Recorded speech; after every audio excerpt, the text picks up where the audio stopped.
हरिहरांच्या मध्ये भेद मानू नये.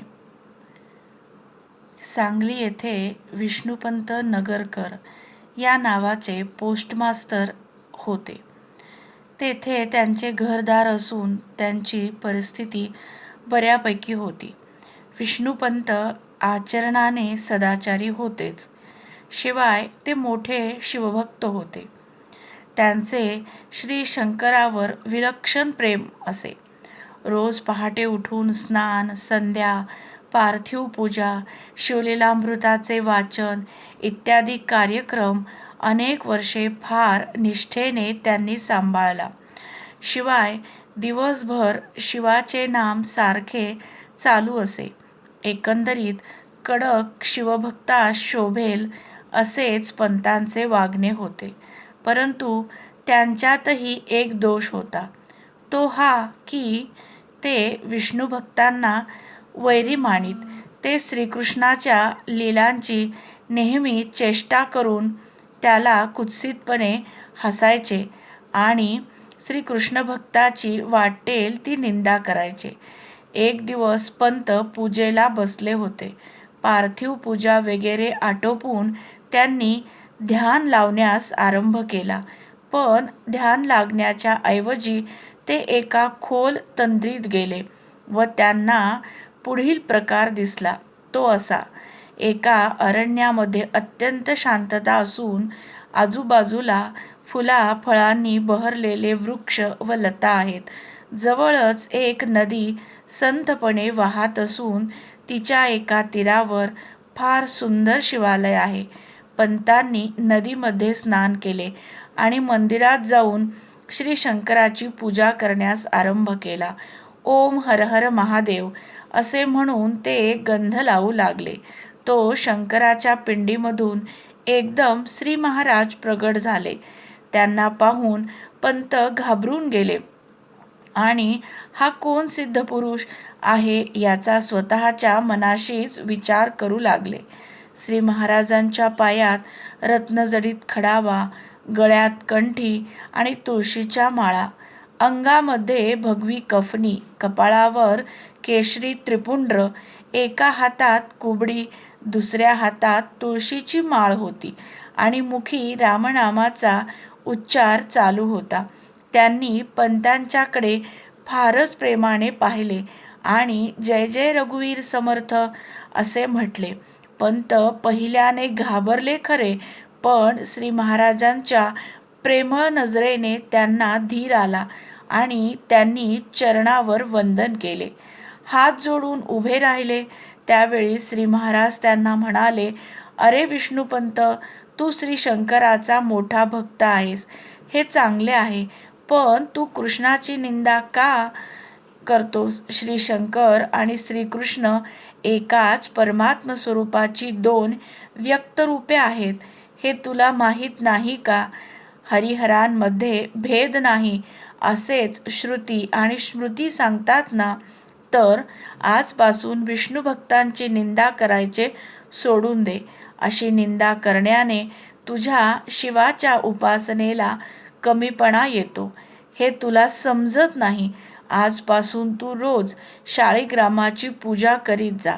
विष्णूचे पूजन केल्याने शिव खात्रीने प्रसन्न होईल, याबद्दल संशय घेऊ नकोस.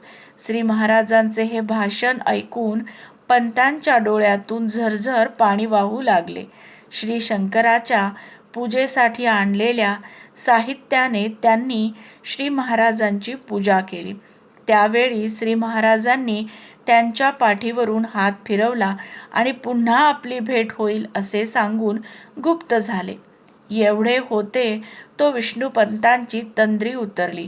ते भानावर आल्यावर 10 मिनिटे स्वस्थ बसले. श्री महाराजांच्या मूर्तीचा एवढा जोराचा ठसा त्यांच्या अंतःकरणावर उमटला होता की त्यांनी जरा डोळे मिटले तरी श्री महाराजांचे ध्यान त्यांच्या समोर उभे राही. दुसऱ्या दिवसापासून ते शाळीग्रामाची पूजा करू लागले आणि ध्यान श्री शंकराचे न करता श्री महाराजांचेच करू लागले.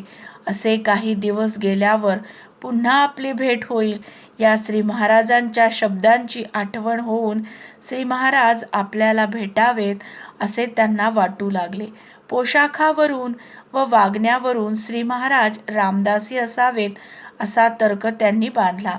त्याप्रमाणे सांगलीला जो कोणी साधू येईल त्याला पाहण्यासाठी पंत जाऊ लागले. नंतर ते सज्जनगडला व आळंदीला जाऊन आले. इतके करून देखील जेव्हा श्री महाराजांची भेट होईना तेव्हा ते फार अस्वस्थ झाले व श्री महाराजांच्या रूपाचे वर्णन करून तुम्ही असा सत्पुरुष कुठे पाहिला आहे का असे आपल्या ओळखीच्या सर्व मंडळींना विचारू लागले.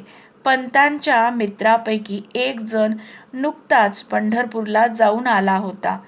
श्री महाराज एकादशीच्या निमित्ताने तेथे आलेले असल्याने त्याला त्यांचे दर्शन झाले होते. म्हणून तो पंतांना म्हणाला, पंत, तुम्ही वर्णन करता तसे एक सत्पुरुष ज्यांचे नाव गोंदवलेकर महाराज असे आहे. पंढरपूरला राम मंदिरात मी परवा पाहिले. तुमचे वर्णन त्यांना लागू पडते. हे ऐकल्याबरोबर दुसरा काही विचार न करता विष्णुपंत सरळ गाडीत बसले आणि त्यांनी पंढरपूर गाठले. प्रथम विठ्ठलाच्या दर्शनास जाऊन त्यांनी प्रार्थना केली की पांडुरंगा, सद्गुरूंना भेटण्यासाठी मी मोठ्या आशेने आलो आहे, तेव्हा माझी निराशा करू नकोस. इकडे श्री महाराज आदल्या दिवशीच गोंदवल्यास परत जाणार होते. गाड्या जुंपून सर्व तयारी देखील झाली होती. इतक्यात एक बाई आपल्या 3 वर्षाच्या मुलीला बरोबर घेऊन दर्शनास आली.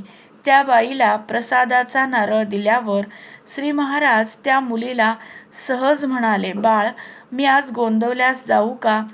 नको. मुलगी म्हणाली, नको, आज नको. लगेच सगळा बेत फिरला आणि श्री महाराज राहिले.